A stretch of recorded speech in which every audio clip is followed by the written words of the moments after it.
everyone, welcome back to our channel Maths Zone with PP. I am Sanjeev Kumar. Today I want to give you information about the biology of class 11 chapter 5, that is morphology of flowering plant. तो आज मैं नया chapter आपको chapter 5 class 11 की जो morphology of flowering plant है उसकी जानकारी देना चाहेंगे। तो आइए इस चैप्टर को पूरी डिटेल से देखते हैं। तो आइए अब हम chapter 5 morphology of flowering plant की जानकारी लेते हैं। तो एट फर्स्ट ये जानना चाहेंगे हम लोग कि मॉर्फोलॉजी कहते किसे हैं। तो morphology is the study of external structure, यानी बाहरी स्ट्रक्चर की जानकारी जो हम लेते हैं उसके अध्ययन को ही हम मॉर्फोलॉजी कहते हैं। तो आज हम फ्लावरिंग प्लांट के बारे में पूरी एक्सटर्नल स्ट्रक्चर की जानकारी लेंगे, इसीलिए ये chapter morphology of flowering plant कहलाती है। तो मॉर्फोलॉजी तो हमने बताया कि it is the external structure, the study of external structure of anything is known as और living things is known as morphology. तो हमने प्रीवियस चैप्टर 2 और 3 में क्लासिफिकेशन ऑफ प्लांट्स के बारे में जानकारी ली, जिसमें मॉर्फोलॉजिकल कैरेक्टर के बारे में जानकारी ली। तो morphological character that means external character के बारे में जानकारी थी उसमें।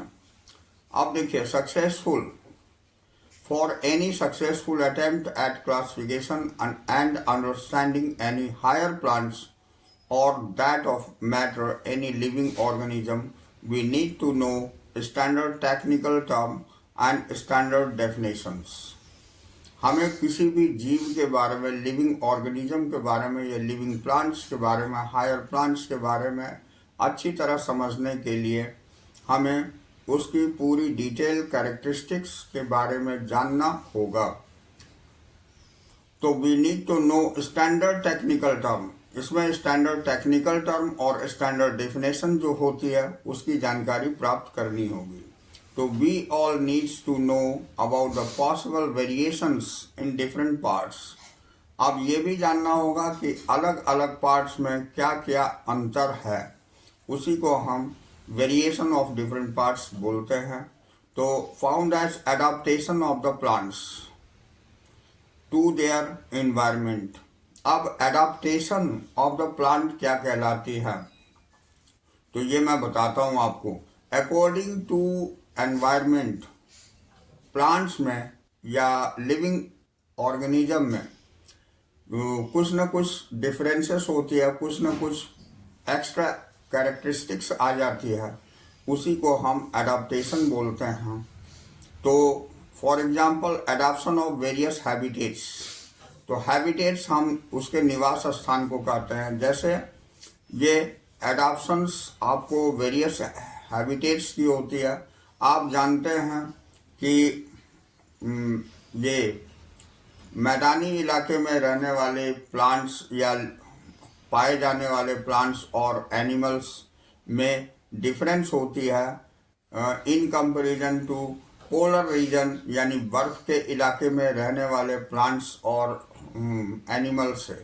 तो वो ड्यू टू आपको हैबिटेट के कारण जो वेरिएशन होती है उसी को हम एडाप्शन बोलते हैं, और इसी की जानकारी एडाप्टेशन कहलाती है।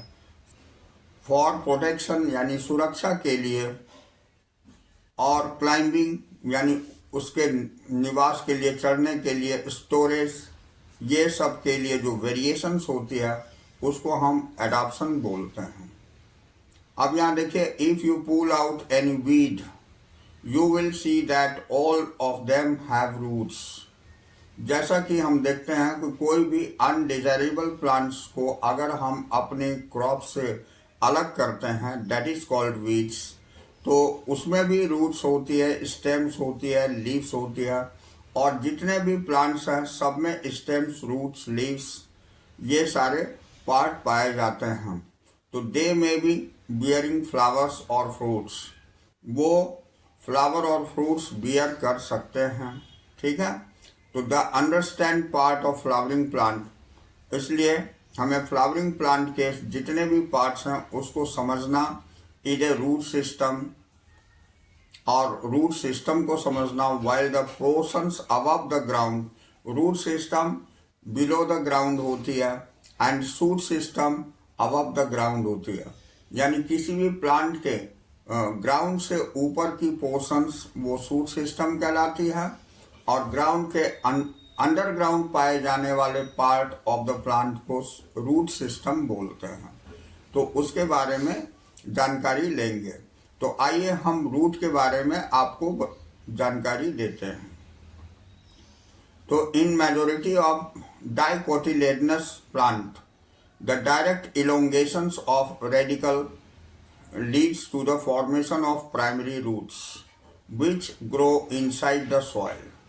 अब देखिए यहाँ पर दिया हुआ है डाइकोटिलेडनस प्लांट। तो डाइकोटिलेडनस प्लांट हम बोलते हैं किसी भी प्लांट के सीड्स में अगर दो कोट पाया जाता है, यानी सीड्स दो पत्र, उसमें दो बीज पत्र पाए जाते हैं, तो उसे हम डाइकोट प्लांट बोलते हैं और वही डाइकोटिलेडनस प्लांट कहलाती है।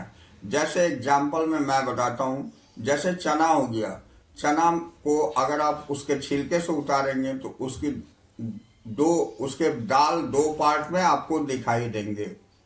तो वो जो दो पार्ट में दिखाते हैं वही दो बीज पत्र कहलाते हैं, जिसको इंग्लिश से डाइकोटिलेडनस बोलते हैं, डाइकोट बोलते हैं। तो वैसे जितने भी डाइकोट प्लांट हैं उसकी रूट जो मेन जो अंडरग्राउंड जाती है, स्टेम से होते हुए मेन रूट जो अंडरग्राउंड में पाई जाती है उसे हम प्राइमरी रूट बोलते हैं। And which grows inside the soil, जो सॉइल के अंदर ग्रो करती है। It bears lateral roots and several order that refers the secondary and tertiary roots. तो उसी प्राइमरी रूट के से हमारी दूसरी ब्रांचेस निकलती है, उसको सेकेंडरी बोलते हैं, और सेकेंडरी से जो पतली पतली ब्रांचेस निकल जाती है उसको हम टर्शियरी रूट बोलते हैं। तो यहाँ दैट इज रूट्स। तो the primary roots are and its branches constitute the tap root system. अब यहाँ देखिए रूट सिस्टम हमारी जो होती है वो टैप रूट सिस्टम होती है, फाइब्रस रूट सिस्टम होती है, एडवेंटिशियस रूट सिस्टम होती है। यहाँ हमारे तीन टाइप के रूट सिस्टम बताए गए हैं। तो टैप रूट सिस्टम जो होती है ये डाइकोटिलेडनस प्लांट में होती है, as is seen in mustard plant. Sorry, ये tap root system mustard plant में पाई जाती है। इन मोनोकोटिलेडनस प्लांट, ये मोनोकोटिलेडनस प्लांट में पाई जाती है। The primary root is short, इसमें प्राइमरी रूट छोटी होती है, light and is replaced by the large number of roots, और उसमें बहुत सारे रूट्स निकल जाते हैं। These roots originate from the base of the stem, ये स्टेम के बेस में पाए जाते हैं। And constitute the fibrous root system, और ऐसे ही रूट को जो मेन रूट जो है बहुत सारे ब्रांचेस में डिवाइडेड हो करके एक रूट सिस्टम बनाती है, उसको हम फाइब्रस रूट सिस्टम बोलते हैं, जो कि हम देख सकते हैं बीट प्लांट में। यहाँ जो बीट प्लांट में, शुगर कैन की प्लांट में ये देखा जा सकता है, और मेज प्लांट में ये सारे फाइब्रस रूट्स होते हैं। In some plant like grass, जैसे ग्रास में होती है, monstera and banyan tree root arise from parts of plant other than the radicle and are called adventitious roots. अब मैं एडवेंटिशियस रूट्स की जानकारी देता हूँ। तो एडवेंटिशियस रूट्स ये not only the part of original roots होती है, ये प्लांट के किसी भी पार्ट से जो रूट निकल जाती है उसको हम एडवेंटिशियस रूट्स बोलते हैं। जैसे बेनियन ट्रीज में आपने देखा होगा, बेनियन ट्रीज में ब्रांचेस से जो रूट निकलती है और वो धीरे धीरे हैंग होते हुए ये ग्राउंड को टच करती है, और ग्राउंड में जा करके फिर वो रूट सिस्टम की पूरी डिटेल मतलब फंक्शंस करती है। तो that type of root is known as adventitious roots. उस तरह के रूट्स आपकी एडवेंटिशियस रूट्स कहलाती है। The main function of the root systems are absorption of water and mineral from the soil. Main function जो होती है रूट की, वो वाटर एंड मिनरल का एब्जॉर्प्शन सॉइल के अंदर से करना होता है। यही मेन फंक्शन होती है। Providing a proper anchorage of the plant parts and storing reserve food material and synthesis of plant growth regulators. कहने का मीन्स होता है कि ये एब्जॉर्प्शन तो होती है वाटर एंड मिनरल की, इसके अलावा ये सपोर्ट भी देती है प्लांट्स को, और फूड मटेरियल का स्टोरेज भी कुछ रूट्स करते हैं, और ये प्लांट के ग्रोथ को रेगुलेट करती है। तो ये सारे रूट के फंक्शंस थे। अब यहाँ देखिए, यहाँ जो दिखाई गई है, यहाँ क्लियर आपको ये रूट सिस्टम को दिखाया गया है। ये मेन स्टेम से जो पार्ट हमें दिख रही है, जो अंडरग्राउंड वाटर आपको लैंड के हो गई है, ये मेन पार्ट प्राइमरी रूट्स कहलाती है। और इसी प्राइमरी रूट से ये जो दूसरी पार्ट निकल गई है, इसे हम सेकेंडरी रूट कहते हैं। और इससे अगर तीसरी पार्ट निकल जाती तो उसको हम टर्शियरी रूट कहते हैं। तो ये प्राइमरी रूट और सेकेंडरी रूट का जो ग्रोथ है, यही हमारी रूट सिस्टम कहलाती है। तो यहाँ हमने मस्टर्ड प्लांट के अंतर्गत रूट सिस्टम को देखा। इसके और सारे पार्ट्स को देख लेते हैं। तो ये देखिए, रूट के बाद ये जो पार्ट होती है ये स्टेम कहलाती है, और इसमें ये ब्रांचेस कहलाती है, ठीक है। और इसके जो ब्रांचेस जहाँ से निकलती है, वहाँ पर एक छोटी सी कली होती है जिसे बड बोलते हैं, और जो जिस जगह पर से ये लीव्स वगैरह निकलती है वो नोड कहलाती है। और दो नोड के बीच में जो जगह होती है, जो पार्ट होती है प्लांट की, उसको हम इंटरनोड बोलते हैं। और यहाँ लीफ को दिखाया ही गया है। और इसके अलावा ये जो सीधी पार्ट ऊपर की ओर जा रही है, ये स्टेम कहला रही है। और ये उसके साइड्स में ये फ्रूट्स देख रहे हैं, और इसके ऊपर ये फ्लावर्स देख रहे हैं। तो ये जितने भी पार्ट्स हैं, ये सारे एक्सटर्नल पार्ट्स हैं जो कि हमें दिखाई देते हैं, और इनके बारे में ही स्टडी करना मॉर्फोलॉजी कहलाती है। तो ये बात क्लियर हो गई होगी, मैं उम्मीद करता हूँ। अब आगे हम आते हैं रीजन ऑफ द रूट्स, यानी रूट के क्षेत्र को हम देखते हैं।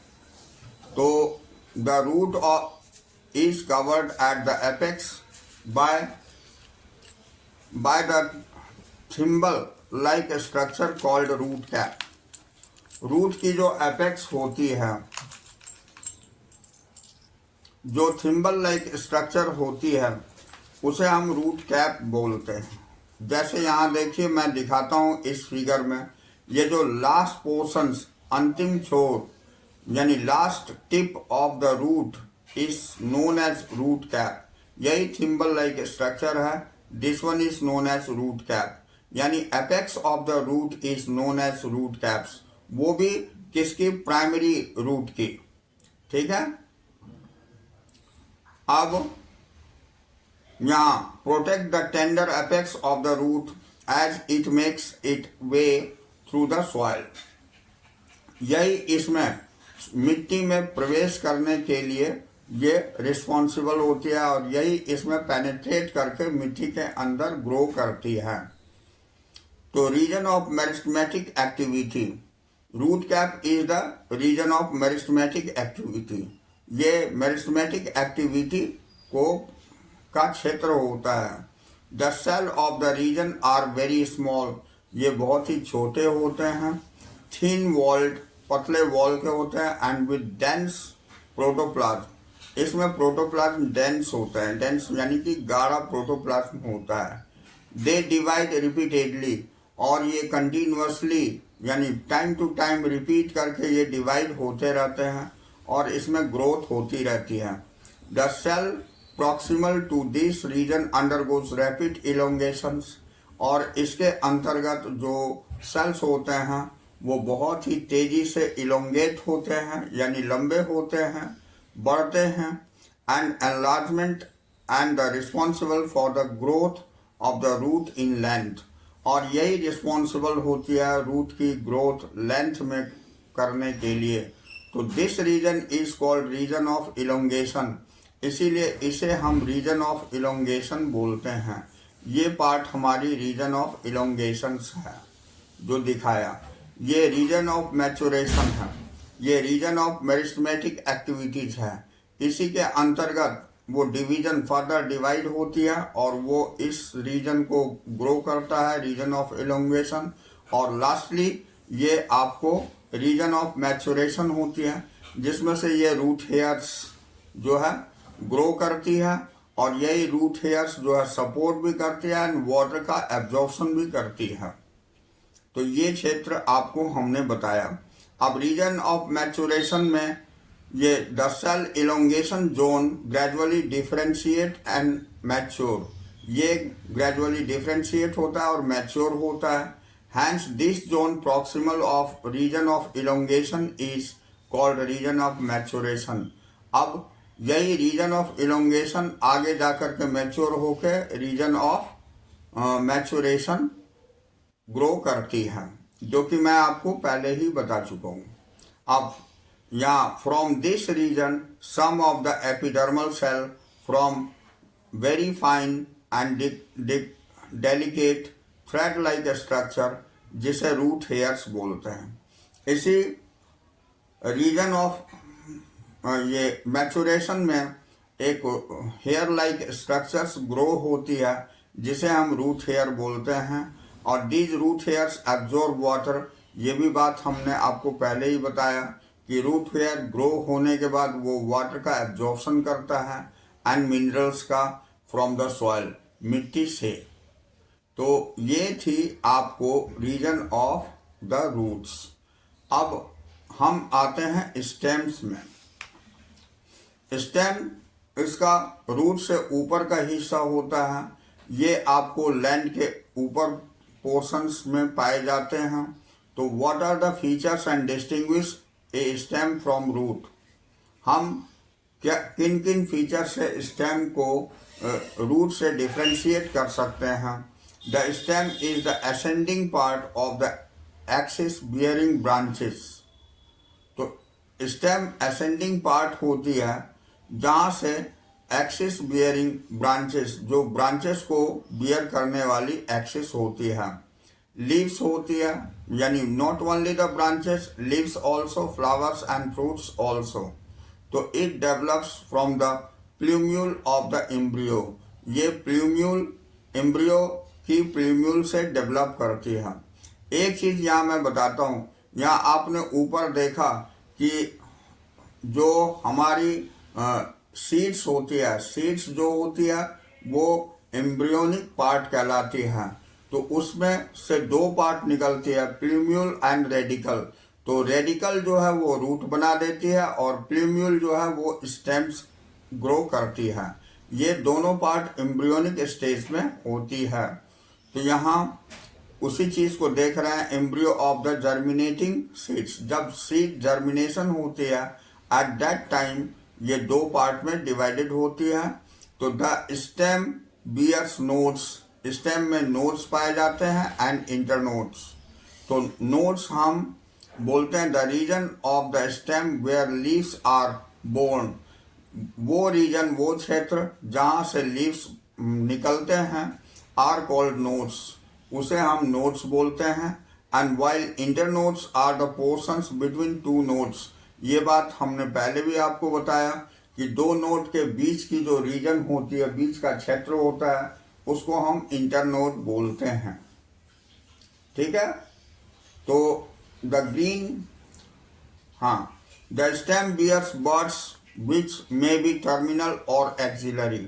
देखिए यहाँ स्टेम में बर्ड्स बियर करता है जो कि टर्मिनल या एक्सिलरी बर्ड कहलाती है। तो stem is generally green stem generally green colour की होती है। when young and later often become woody and dark brown, और बाद में ये woody और dark brown हो जाती है। The main function of the stem is spreading out branches. Main function stem की होती है कि ये ब्रांच को स्प्रेड करना एंड बियरिंग लीव्स, और लीव बियर करना, फ्लावर बियर करना और फ्रूट्स को बियर करना। तो it conduct water mineral and photosynthates. ये वाटर मिनरल और फोटोसिंथेट्स कहने का मतलब हुआ कि जो हमारी फूड मटेरियल लीव्स में जो बनती है उसको भी कंडक्ट करती है। तो यहाँ से आपको स्टेम में तीनों ही चीज़ें कंडक्ट होती हैं। Conduct that means from one place to another place of the plant, that is called conduction. तो वाटर एंड मिनरल का जाना, और फोटोसिंथेसिस कहने का मतलब है आफ्टर फोटोसिंथेसिस फूड मटेरियल जो बन जाती है लीव्स में, उसका भी पूरे पार्ट ऑफ द प्लांट में वो कंडक्शन होना। तो some stem perform the function of storage of food. कुछ स्टेम जो है ये स्टोरेज ऑफ फूड का भी फंक्शन करता है, और ये स्टेम सपोर्ट देता है प्लांट को, प्रोटेक्शन सुरक्षा प्रदान करता है, एंड द वेजिटेटिव प्रोपगेशन, और इसमें वेजिटेटिव प्रोपगेशन भी होती है। कहने का मीन्स हो गया इसके पार्ट को, इसमें एक ऐसा कैरेक्टरिस्टिक्स भी होता है कि स्टेम के थ्रू बहुत सारे ऐसे प्लांट हैं जो स्टेम के थ्रू ग्रो भी कर जाते हैं। तो that type of growth is known as vegetative propagation. तो ये हमने स्टेम की जानकारी ली। अब मैं आता हूँ लीफ के बारे में जानकारी लेने के लिए। ये सारे हम देख रहे हैं प्लांट, फ्लावरिंग प्लांट के जितने भी पार्ट्स होते हैं, आउटर पार्ट यानी एक्सटर्नल पार्ट, उसकी डिटेल में जानकारी ले रहे हैं। Because this chapter is morphology of flowering plant, इसलिए हम एक्सटर्नल स्ट्रक्चर की डिटेल जानकारी मॉर्फोलॉजी के अंतर्गत लेते हैं। आइए अब नेक्स्ट पॉइंट हमारी लीफ है। लीफ पत्तियों को बोलते हैं। तो the leaf is lateral, generally flattened structure borne on the stem. ये लैटरल होती है और ये फ्लैटेंड स्ट्रक्चर होती है लीफ की, जो कि स्टेम पर बोर्न होती है, यानी स्टेम पर उत्पन्न होती है। ये ग्रीन कलर की होती है और it develops at the node and bears a bud in its axil. ये नोड्स पर जो है ग्रो करती है, डेवलप करती है, और ये बड बियर करती है यहाँ एक्सिल पर। एक्सिल कहने का मतलब स्टेम का वो पार्ट जहाँ से लीफ अराइज करती है, उस जगह पर बड कहलाती है, वो एक्सिल पार्ट कहलाती है। तो द एक्सिलरी बड, इसीलिए उस बड को एक्सिलरी बड बोलते हैं जो एक्सिल पर पाए जाते हैं। Later develops into the branches, और वही बाद में ब्रांचेस के रूप में डेवलप हो जाती है। Leaves originate from shoot apical meristems. Leaves जो है ये ओरिजिनेट होती है सूट एपिकल मेरिस्टेम्स में, and are arranged in the acropetal order. ये एक्रोपेटल ऑर्डर में अरेंज होती है। They are most important vegetative organs, ये भी बहुत महत्वपूर्ण वेजिटेटिव ऑर्गन होती है फॉर फोटोसिंथेसिस, ये फोटोसिंथेसिस के लिए। तो यहाँ तक हमने देखा। अब ये देखिए यहाँ पर बताया गया है, ये जो पार्ट होती है ये लीफ को दिखाया गया है। ये इसके जो आपको फ्लैटेंड पार्ट होती है उसको हम लेमिना बोलते हैं, और ये जो डंटल है इसकी लीफ की, उसको हम पेटियोल बोलते हैं। और इसके ऊपर ये मेन स्टेम है, ये इसके ऊपर में ये एक्सिलरी बड यहाँ से कहलाती है, और ये किनारे में ये स्टिप्यूल कहलाती है। ये लीफ बेस कहलाती है। ये लीफ की जो बेस होती है ये लीफ बेस कहलाती है। तो ये सारे पार्ट होते हैं कहीं से भी जहाँ से आपको लीफ ग्रो करती है उस स्थान को। और ये आपकी मेन ब्रांचेस कहलाती है। तो यहाँ आइए आगे हम देखते हैं। एक typical leaf consist of 3 main part. ये leaf base, petiole and lamina, यही 3 मेन पार्ट होती है। The leaf is attach to the stem by the leaf base. Leaf जो है अटैच होता है स्टेम के साथ लीफ बेस से, ये लीफ बेस कहलाती है। यहीं से अटैच होती है आपको स्टेम की मेन ब्रांचेस से। तो और small leaves stem by the leaf base and may bear 2 lateral small leaves. इसमें 2 छोटे छोटे स्मॉल लीव्स होते हैं, लाइक स्ट्रक्चर कॉल्ड स्टिप्यूल, जिसे हम स्टिप्यूल बोलते हैं। जो यहाँ देखा जा रहा है कि ये हमारी स्टिप्यूल है, ठीक है। अब in monocotyledonous the leaf base expand into a sheath. Leaf base इसमें शीथ कवरिंग में एक्सपेंड कर जाती है। एंड द स्टेम पार्शियली और होली, या स्टेम पार्शियली आंशिक रूप से या होली पूर्ण रूप से। इन सम लेग्यूमिनस प्लांट, ये कुछ लेग्यूमिनस प्लांट में, यानी लेग्यूमिनस प्लांट हमारी डाइकोट प्लांट्स होते हैं। द लीफ बेस में become swollen. Leaf base swollen होते हैं, यानी उभरे हुए होते हैं। Which is called the pulvinus, जिसको हम पल्विनस बोलते हैं। The petiole help hold the blade of light. ये पेट्यूल जो है ये लाइट की ब्लेड को ये होल्ड करता है। अब long thin flexible petiole also leaf blades and flutter in wind. और ये लीफ बेस में लगे हुए होते हैं और विंड से ये फ्लटर करते हैं। फ्लटर दैट मीन्स हिलते हैं। तो therefore cooling the leaf and bringing fresh air to the leaf surface. ये कूलिंग होती है लीफ सरफेस के लिए। जब फ्लटरिंग, आफ्टर फ्लटरिंग कूल करता है लीफ बेस को, और उससे जो है फ्रेश एयर को वो अंदर ले आने के लिए रिस्पॉन्सिबल होता है, ठीक है। तो विच इज कॉल्ड पल्विनस, जिसे पल्विनस बोलते हैं। The petiole help hold the blade light long leaf flexible petiole allow leaf blade to flutter in wind. ये चीज हमने देख लिया था। Thereby cooling the leaf and bringing fresh air to the leaf surface. अब हम lamina के बारे में जानते हैं। तो ये देखिए हम दिखाते हैं।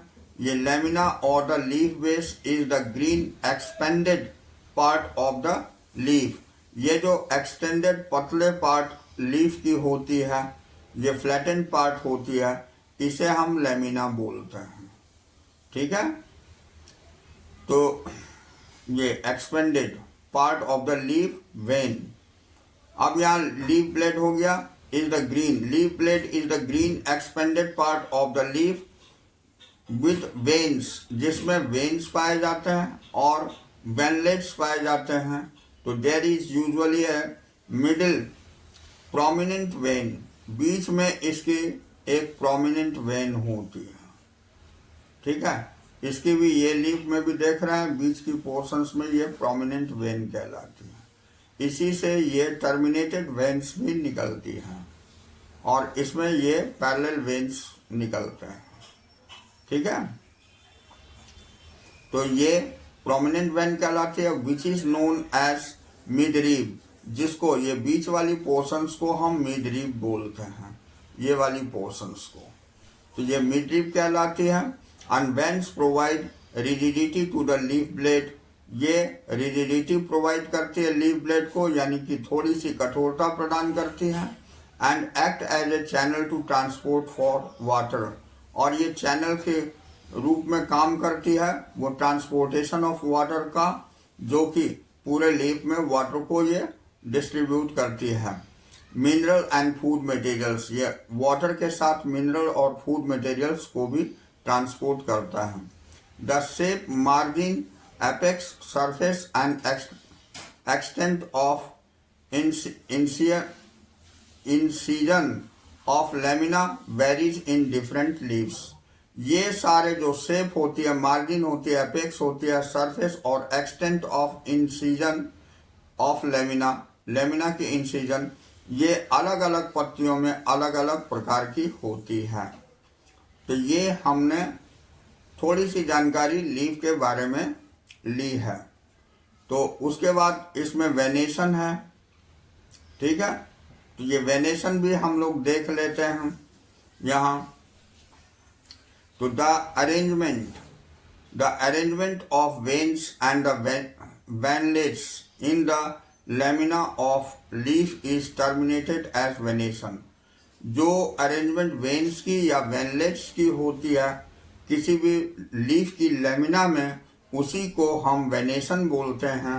And when the veinlets from the network the venation is termed as reticulate. Venation हमारी दो तरह की होती है, एक रेटिकुलेट वेनेशन होती है, दूसरा पैरेलल वेनेशन होती है। तो आइए हम दिखाते हैं इस लीफ में।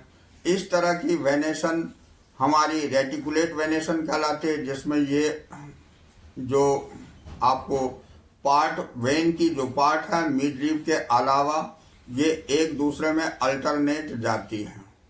तो एक तरफ ये बीच से, दूसरी तरफ उससे अपर पार्ट में, तीसरी तरफ इससे अपर पार्ट, चौथी तरफ इससे भी थोड़ी सी अपर पार्ट। तो ये इस तरह से जो अरेंजमेंट होती है ये वेन की ब्रांचेस की, इसको मिड लीफ के अलावा इसको हम रेटिकुलेट वेनेशन बोलते हैं। और यहाँ पर जो सी डायग्राम में दिखाया गया है, इसमें ये जो मिड लीफ के अलावा जो वेन्स दिए हुए हैं, लेटरल वेन्स, ये सारे एक दूसरे में पूरे लीफ में पैरेलल तरीका से ये अरेंज्ड होते हैं, एक के बाद एक, एक के बाद एक, एक के बाद एक, पैरेलल वेव से पूरी लीफ में फैली हुई होती है। तो इसे हम पैरेलल वेनेशन बोलते हैं। तो ये दो तरह की वेनेशन लीफ में पाई जाती है। तो आइए आज हम यहीं फिनिश करते हैं। नेक्स्ट क्लास में हम इस चैप्टर की जो रिमेनिंग पार्ट है, that is types of leaves, यहाँ से लेके चलेंगे और पूरी चैप्टर को डील करेंगे। तो that's all for today. We will meet again on the next class.